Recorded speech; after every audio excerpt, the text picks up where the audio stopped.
Mes chers amis, qu'est-ce qui se passe au Real Madrid? Qu'est-ce qui se passe au Real Madrid? Je pense que la situation fait beaucoup parler, que ce soit en Espagne, que ce soit ailleurs, pour beaucoup de raisons, mais ça ne se passe pas bien pour le Real Madrid. Ça ne se passe pas bien pour eux. Le Real Madrid, ça fait plusieurs journées maintenant qu'il a perdu la tête de la Liga aux dépens du FC Barcelone. Le Real Madrid qui a des difficultés dans le jeu. Le Real Madrid qui a des difficultés hors du jeu, dans le vestiaire, sur le banc, autour du club. C'est compliqué. Mais justement, pour pouvoir comprendre cette situation, il faut remonter à plus loin. Pourquoi je dis ça, il faut remonter à plus loin? Parce que vous êtes tous sur X, ou si vous n'êtes pas sur X, vous avez trop de pas être sur X, mais en même temps, vous avez raison, tellement ce réseau-là est diabolique et, on va dire, il est diabolique et toxique. Mais pour beaucoup de personnes, les problèmes du Real Madrid sont de la faute de Kylian Mbappé. Parce que la merde que Kylian Mbappé aurait foutu au Paris Saint-Germain, c'est exactement la même merde qu'il est en train de foutre au Real Madrid. Alors j'ai tendance à plus dire non que oui. Déjà, premièrement, au risque de me répéter, parce que je l'ai déjà dit dans des vidéos précédentes, le fait que ça n'ait pas fonctionné sportivement. Bon, il a battu ses records, hein. Il a battu ses records, il est parti du Real Madrid, du Paris Saint-Germain, il a battu ses records, meilleur buteur du club, je crois, et tout. On rien à dire de ce côté-là, mais pourquoi ça ne l'a pas fait avec les supporters, pourquoi ça ne l'a pas fait avec la direction, c'est aussi en grande partie de la faute de la direction. Je suis obligé de faire un parallèle sur Kylian Mbappé au Paris Saint-Germain pour faire un parallèle avec Kylian Mbappé au Real. D'accord? C'est pas une vidéo sur le Paris Saint-Germain, mais on est obligé d'expliquer cette situation. Donc pourquoi ça n'a pas fonctionné? Ça n'a pas fonctionné au Paris Saint-Germain parce que justement le Paris Saint-Germain, les gens l'oublient trop souvent, c'est la faute du Paris Saint-Germain qui a mis le joueur au-dessus du club. Dans les passes droits, dans le salaire, dans la liberté médiatique qu'il avait, dans beaucoup de situations, dans son contrat même qu'il lui avait justement donné, Kylian Mbappé et le Paris Saint-Germain, ça ne pouvait que mal se terminer comme ça. Le gars, il avait un contrat pharaonique. Il a eu la possibilité de partir plusieurs fois. Le Real Madrid est venu le chercher plusieurs fois. Le Paris Saint-Germain n'a pas voulu le laisser partir en lui donnant de plus en plus de droits, justement, et de pouvoir dans le club, qui fait qu'au bout d'un moment, quand tu donnes trop de pouvoir à quelqu'un, c'est difficile de le lui reprendre. Ou c'est difficile de lui reprocher d'utiliser le pouvoir que tu lui donnes. J'ai souvent tendance à dire ça. Quand tes parents et que tu donnes une éducation pourri gâtée à ton enfant, il commence à devenir pourri gâté et à mal se comporter. C'est de la faute de qui? C'est de la faute de l'enfant qui est pourri gâté ou c'est de la faute des parents qui ont pourri gâté l'enfant? Moi, je pense plus que c'est de la faute des parents. Donc, on était plus dans cette relation-là, Kylian Mbappé et Paris Saint-Germain, qui fait cette situation, qui fait que ça ne pouvait que mal tourner. Ça ne pouvait que mal tourner. La situation contractuelle était très alambiquée, très floue sur sa possible dernière année de contrat, ou comme il a dit, il avait précisé qu'il ne continuerait pas, pourtant il a accepté de poser avec un maillot 2025, donc les supporters pensaient que c'était actif, qu'il allait rester jusqu'à 2025, sauf qu'en coulisses, c'est pas ce qui s'était passé, donc il y a plein de choses qui se sont faites, il y a des déclarations qui ont eu lieu, des comportements. Kylian Mbappé aussi a beaucoup foutu la merde, des comportements de désinvolture et de non-intérêt, de ne pas se sentir intéressé par la situation du club. Beaucoup de bisbilles avec Neymar, à l'époque où Neymar était là. Ça ne s'entendait pas forcément avec Messi. Bref, c'était une situation où le Paris Saint-Germain a voulu mettre 3 stars en attaque et on sait tous que quand il y a trop de stars dans une équipe, on y reviendra, ça ne fonctionne pas. Kylian Mbappé est parti, le nouveau Paris Saint-Germain a mieux tourné en tant qu'équipe sans Kylian Mbappé, même si c'est un leader technique sur le terrain et c'est un attaquant de pointe vedette, l'un des meilleurs attaquants au monde. Ça tournait mieux. Le Paris Saint-Germain a gagné sa Ligue des Champions. Bravo à eux. Maintenant, on en arrive au Real Madrid. Quand Kylian Mbappé arrive au Real Madrid, le Real Madrid a déjà des problèmes parce que Modric est vieillissant. Il n'est pas vraiment remplacé. Il y a Arda Güler qui n'a pas encore trouvé vraiment sa place ni la pleine mesure de son potentiel au Real Madrid. Karim Benzema est parti, il est déjà parti. Comment il s'appelait? Rosselló n'est pas resté, il est parti également. En attaque, il y a Rodrigo qui est là, il y a Vinicius qui est là, et il y a Mbappé qui est arrivé. Un joueur très très important est parti, les gens ne veulent toujours pas le comprendre, c'était lui, le cerveau de l'équipe. Il était dans la salle des machines au milieu, c'était Toni Kroos. Tu avais du Toni Kroos, du Tchouaméni, du Camavinga, du Valverde dans le milieu de terrain.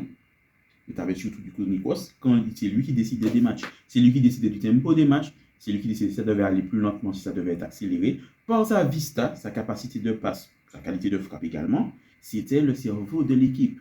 Tu retires le cerveau de l'équipe, il te reste quoi? Modric, la saison passée, il est resté, mais il était vieillissant. Bon, il n'a plus la même capacité physique de faire ce qu'il faisait sur le terrain avant. Et tu te retrouves avec Tchouaméni, qui est intéressant quand il est à son poste, Camavinga, qui est intéressant quand il est à son poste, et Valverde, qui est intéressant quand il est à son poste. Sauf que ces joueurs n'ont jamais pu réellement évoluer à leur poste, puisqu'il faut tout remanier, tout imaginer différemment, et ça se voyait déjà sous Ancelotti la saison passée. Alors là, cette année, Ancelotti est parti, Xabi Alonso est arrivé. Xabi Alonso a un autre style de jeu, il a une autre façon de fonctionner, et il a de nouveaux joueurs. Nouvel entraîneur, nouveaux joueurs. Donc, il ne faut pas s'attendre à ce que le Real tourne rond en rond dès la première saison de l'entraîneur. Cependant, si on doit parler de l'attaque, elle est mal construite. L'attaque, elle est mal construite. Il y a des soucis d'ego avec Vinicius, qui trouve qu'il est trop souvent remplacé à raison. Alors, dans son comportement, ce n'est pas le joueur que je vais le plus préférer. Je dirais même que dans son comportement, c'est peut-être le joueur que je vais le plus détester. Enfin, détester. On s'entend, le moins apprécié dans les joueurs offensifs du Real. Voilà, dans son comportement, il parle trop, bref. Il y a trop de polémiques autour de lui, dans son comportement. Mais, à n'en pas douter, c'est un joueur indispensable sur l'aile gauche, qui fait des différences, et je pense que c'est un joueur qui fonctionne à l'affectif, qui a besoin de se sentir aimé. C'est clairement ça. Donc il y a un souci d'ego, il y a un souci voilà, de statut au Real Madrid. Rodrigo, qui est relayé sur le banc, qui justement veut partir ou veut rester. Je pense que le joueur veut rester, mais sa famille a essayé de tout faire pour pouvoir le faire partir. Son père a essayé de négocier dans le dos du Real avec plusieurs clubs, finalement ça ne s'est pas fait. Donc le joueur il est relayé sur le banc, mais je pense que c'est acté pour tout le monde que soit cet hiver, soit à la fin de la saison, Rodrigo partira du Real. Je pense plus à la fin de la saison, parce que si jamais il prête Hendrick à Lyon, c'est pas pour pouvoir vendre Rodrigo également. Je pense. Il faut laisser des options. Donc ça aussi c'est compliqué. D'autant plus que le joueur, il rush à jouer à certains postes, il ne veut jouer qu'à un certain poste. Et on en revient justement aux deux joueurs que je n'ai pas encore cités, Mbappé et Bellingham. Alors, la première année de Bellingham, quand il remporte la Ligue des Champions avec le Real Madrid, Bellingham joue plus haut. Il n'y a pas d'attaquant de pointe justement au Real à ce moment-là, où ça tourne beaucoup, mais il se retrouve beaucoup plus haut, soit en tant que second attaquant. Bref, il a une position beaucoup plus offensive au Real à cette époque-là. Sauf que depuis Mbappé est arrivé, Mbappé qui maintenant est un 9, il a beaucoup plus je trouve, de qualité d'un ailier gauche par justement ses capacités physiques et techniques. Mais bon, voilà, on ne va pas faire un débat. Mbappé, c'est un 9 maintenant. Il se débrouille plutôt bien que plutôt mal, justement, en termes de. Il se débrouille plutôt bien, plutôt bien que plutôt mal en termes de défenseur, mon Dieu, en termes d'attaquant. Mais faire jouer tous ces joueurs-là en même temps, c'est compliqué. C'est compliqué. Et comme Benzema l'a dit dernièrement, je n'ai même pas encore parlé de la défense, hein, mais comme Benzema l'a dit dernièrement, il faut que chaque personne puisse comprendre son rôle dans l'équipe.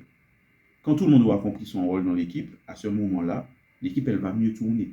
Déjà, premièrement, il faut donner du temps à l'entraîneur qui est Xabi Alonso, même si c'est vrai qu'au Real, tu as souvent très peu de temps, cependant, c'est un nouveau cycle. C'est vraiment un nouveau cycle au Real Madrid, une nouvelle équipe de nouveaux joueurs, beaucoup plus de jeunes joueurs. Donc, il faut laisser du temps au temps. Mais il faut aussi gérer les égos. Parce que si tu ne gères pas les égos, tu retires du temps à l'entraîneur. C'est toujours plus facile de faire sauter un entraîneur, une personne, que faire sauter un joueur. Donc, c'est souvent le premier fusible en cas de mauvaise performance, excusez-moi, c'est l'entraîneur. Donc, comme a dit Karim Benzema, dès que chaque personne connaît son poste, c'est ça qui fera que ça ira. Tu connais ton poste, tu mets les histoires d'ego de côté. Bellingham, tu mets le terrain. Mbappé, tu es attaquant de pointe. Vinicius, tu es ailier. Rodrigo, tu es ailier. Si jamais il faut faire jouer les quatre ensemble. Voilà. Vous connaissez vos postes. Vite Bellingham, monte moins.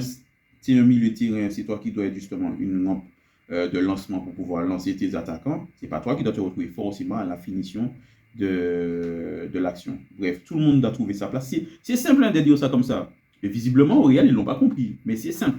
Tous ceux qui seront à l'extérieur le voient. Je pense même que Xavi Alonso le voit, mais c'est plus compliqué de le mettre en exergue. En exergue, en application. Franchement, s'il y a ça qui s'arrange, tout va s'arranger. Donc quand les gens disent, oui, que c'est parce que Mbappé est arrivé que ça a foutu la merde. C'est vrai, Mbappé est arrivé, ça a foutu la merde. Mais pourquoi ça a foutu la merde? Parce que l'équipe du Real n'a pas été montée de la bonne manière. C'est pas Mbappé qui fout la merde, c'est est-ce qu'il fallait acheter Mbappé à ce moment-là? Est-ce qu'il fallait pas plus investir sur un autre style de joueur, mais surtout sur d'autres postes? Quand on voit la défense du Real, c'est très compliqué parce que ceux qui sont censés être justement l'exemple, les anciens, les grands frères, ils sont blessés. Rudiger, c'est pas ça. Militao, qui était bien revenu après une grave blessure, c'est de nouveau blessé. Alaba est blessé depuis, je ne sais pas, depuis Mathusalem au Real Madrid. Donc c'est compliqué. Tu as des joueurs comme ça qui sont blessés. C'est censé être eux, les grands frères, on va dire l'exemple, pour pouvoir pousser les jeunes joueurs à se surpasser. Mais en termes de légitimité, elle est où? Peut-être le jeune va se dire, allez, vas-y, tu me parles là, mais tu es tout le temps blessé, on te voit pas sur le terrain, qu'est-ce que tu me racontes là? Les jeunes, ils sont là, ils essaient de tenir la baraque, mais ça ne le fait pas.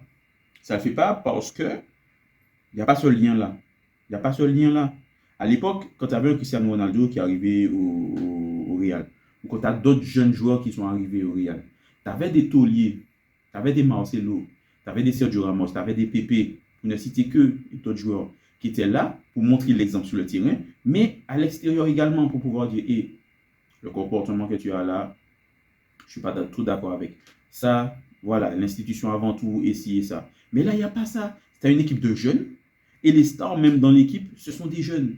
Donc, où est-ce que tu trouves la figure d'autorité pour pouvoir mettre tout le monde d'accord et ramener les gens un peu dans leur humilité? Tu ne trouves pas ça? Alexander Arnold, il est bien intéressant, mais il est blessé. Donc, le Real doit faire avec tout ça, et surtout, le Real doit faire avec l'ego de tout chacun. Et on en revient avec le parallèle que je faisais avec le Paris Saint-Germain. Le Paris Saint-Germain avait recruté Mbappé, Messi, Neymar pour pouvoir tout écraser. Au final, ça a tout écrasé à l'intérieur du club parce que, voilà, tu as trop de profils stars dans une équipe, ça fout forcément la merde. Que tu aies une star ou deux stars dans une équipe, on va dire, mais qui ne jouent pas au même poste, dans le même secteur d'activité, je ne sais pas, tu as une star au milieu, tu as une star en attaque, passe. Tu as une star en attaque, tu as une star en défense, passe. Mais là, tu as trois stars. Tu as trois stars dans un milieu, dans un secteur offensif. Tu dois gérer l'ego des trois. Des quatre aussi, même si Rodrigo il est plus discret. Il a son ego aussi, hein, Rodrigo. Donc tu dois gérer tout ça. C'est compliqué, hein, justement, un vestiaire déjà de base, c'est compliqué. Alors imagine un vestiaire où il y a beaucoup de stars. C'est encore plus compliqué. D'autant plus que le football, il a changé. La façon d'appréhender les consignes, la façon d'appréhender le football des joueurs de maintenant, ce n'était pas la façon d'appréhender le football des joueurs d'avant. Les joueurs d'avant, ils faisaient de leur passion un métier. On va dire qu'ils étaient passionnés par le foot. On s'entend, hein, je dis pas dans la globalité. Maintenant, le football pour les jeunes, c'est juste un moyen de devenir millionnaire et de se faire la thune le plus vite que possible. Est-ce qu'on peut leur en vouloir? Je vous laisse justement en débattre en commentaire. Mais pour moi, c'est là que le bas blesse. C'est là que le bas blesse. Et c'est pas juste Kylian Mbappé. Est-ce que c'est une erreur de casting? Je dirais oui. On n'avait pas besoin de Kylian Mbappé au Real Madrid au moment où il est arrivé. Cependant, maintenant, il est là. Il fait le job. Il fait le job, c'est un attaquant. Il marque des buts. Il plante, c'est le meilleur buteur. La saison dernière, cette saison, c'est lui le meilleur buteur également. Cependant, dans le jeu, il doit toujours continuer à apporter, à trouver sa place définitive et à apporter à ce moment-là à ses coéquipiers. C'est lui le leader. C'est lui qui doit faire la différence, comme l'a dit Benzema. C'est lui qui doit débloquer les matchs. Mais les joueurs autour doivent savoir quel rôle qu'ils ont également.